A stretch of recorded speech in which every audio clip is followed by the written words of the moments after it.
Pemirsa, selalu ada hikmah. Kita tadi udah lihat bagaimana perjuangan beliau dari yang sempat tinggal, mohon maaf ya, di atas got, menahan lapar 3 hari, apa aja dilakuin, jualan donat, jadi OB. Tapi sekarang kita bakal tanya, sekarang udah jadi konsultan, bahkan kemarin juga dapat penghargaan ya. Jadi akhirnya pertama tadi teknik sipil, kelautan, lulus S1 langsung ambil S2 atau Enggak. ada ngapain dulu? Ngapain dulu ini Ustadz? Jadi begitu masuk teknik kelautan, itu saya menghadap Kaprodi, yang saya kenapa mention cerita ini karena tadi ada OB gitu ya. Jadi saya masuk teknik kelautan karena circle-nya lebih kecil, saya menghadap Kaprodi, Pak saya butuh uang, apakah ada pekerjaan yang bisa saya lakukan gitu. Itu baru kenal juga sama Kaprodi. Akhirnya beliau memberi kesempatan untuk membantu di tata usaha atau di prodi, jadi bantu fotokopi, kadang-kadang buatin teh untuk dosen-dosen gitu. Jadi mungkin saya juga nggak enak sama Kaprodi kalau misalkan narasinya jadi OB gitu, kesannya beliau kayak mempekerjakan mahasiswa gitu ya. Padahal saya yang minta, ya padahal gue. Nah, kemudian saya tuh juga aktif di unit-unit mahasiswa sosial gitu, termasuk juga dengan teman-teman untuk mengospek, Ustadz ya. Waktu itu ospek tuh sangat dilarang. Jadi saya dipecat dari pekerjaan tersebut. Ya Allah. Nah, tapi hubungannya tetap baik sama Kaprodinya. Cuma beliau, kenapa kamu ikut ospek segala gitu? Kamu kan bagian dari pekerja kita juga gitu. Kemudian ada dosen yang menawari, ya udah kamu ikut saya aja, kerja bersama saya. Itu sampai sekarang perusahaan yang sekarang saya tempatin itu saya ikut di perusahaan tersebut mulai 2008. Sampai sekarang di konsultan ini, alhamdulillah. Tapi ya mulainya benar-benar dari nol sekali ya. Saya dulu mengubah Word jadi PDF aja nggak bisa. Saya pegang laptop aja takut pertama gitu. Kali semua. Tapi ya itu dia kemauan dan segala macam akhirnya. Kerintis benar-benar dilekenin tuh dari yang benar-benar nggak ada apa-apa, dari bahkan nggak cuman semuanya kosong, perut pun kosong gitu ya.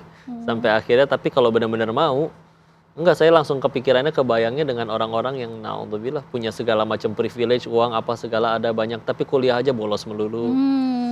Aduh gitu ya, ini kudunya ketampar ngelihat beliau ini ya. Terus akhirnya dapat masternya di situ juga? Belum, jadi setelah saya ikut perusahaan tersebut, saya selama kuliah ikut keluar kota dan segala macam, saya bosen.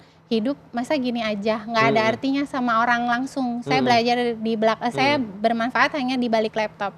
Akhirnya setelah lulus S1 saya nggak langsung ambil S2, tapi ikut program ke daerah, ikut Indonesia Mengajar. Saya mengajar SD di berapa tahun? 14 bulan. 14 bulan. Jadi tinggal dulu di sana 14 bulan, itu komunikasi masih berjalan dengan perusahaan sekarang. Akhirnya kembali dari daerah tersebut, saya balik lagi langsung kerja di sini lagi. Nggak betah kalau nggak jadi manfaat beliau itu. Sampai akhirnya jadi dapat penghargaan tuh. Pengen lihat itu tadi yang dibawa-bawa berat itu apa tuh?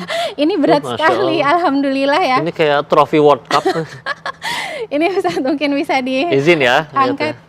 Abot tenan iki, Masya Allah. Iya. RA Kartini Award 2024 baru ya, Insya Allah. Baru. Bulan apa ini? Maret kalau nggak April. Oh April. April ya. Devi Ulumitias, STMT, Passionate Education. Masya Allah. Ini siapa yang memberikan? Kriterianya apa aja? Pesaingnya siapa aja? Sampai akhirnya menang, ini apa kriterianya sampai terpilih? Saya nggak tahu pesaingnya, tapi saya dikontak aja oleh Yayasan Kartini Award waktu itu untuk diberikan penghargaan ini bareng-bareng sama Bu Sri Mulyani, terus Retno Marsudi. Saya luar biasa ya, Masya Allah, saya alhamdulillah ya bisa merasakan gitu. Jadi yang dinilai mungkin seluruh perjalanan hidup ya, bagaimana pendidikan bisa mengubah seseorang, gak hanya satu orang, keluarga besarnya juga, lingkungan. Terangkat derajatnya ya. Kemudian setelah itu saya juga membagikan itu ke daerah melalui pendidikan juga. Jadi setelah saya ke daerah itu ada yang ikut saya ke Bandung, Ustadz. Ikut saya ke Bandung, perempuan, sekarang udah jadi dosen, alhamdulillah. Ih, luar biasa. Ini tuh berkah tuh benar-benar kayak gini tuh berkah. Gitu. Jadi kebaikannya tuh bertambah banyak, bahkan tidak hanya bagi diri tapi ke orang sekitar, Masya Allah. Dan ternyata selama ini perjuangannya ada yang memperhatikan ya, ini sampai akhirnya. Iya, itu mungkin karena ini ya, yang tadi saya bilang diangkat di Instagram ceritanya. Saya sendiri tuh sebenarnya jarang ya bercerita Jarang posting tentang juga. kisah. Gak ada Iya. waktu medsos juga. Dulu sih, terus sekarang terpaksa Iya. harus muncul. Masya Allah.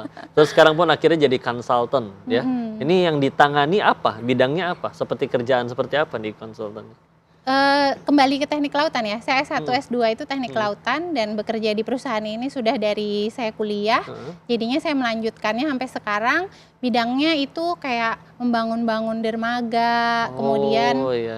kalau misalkan ada PLTU yang ngeluarin panas ke laut, itu gimana sih situasi lingkungan lautnya, pengaruhnya apa? Ada ilmunya harusnya. ya, nggak bisa asal itu semua. Dan ini ahlinya ada di sini, Masya Allah. Oh, jadi Insya Allah. klien-kliennya kayak perusahaan atau bahkan juga pemerintahan yang Iya, pemerintah daerah, BUMN, perusahaan swasta gitu.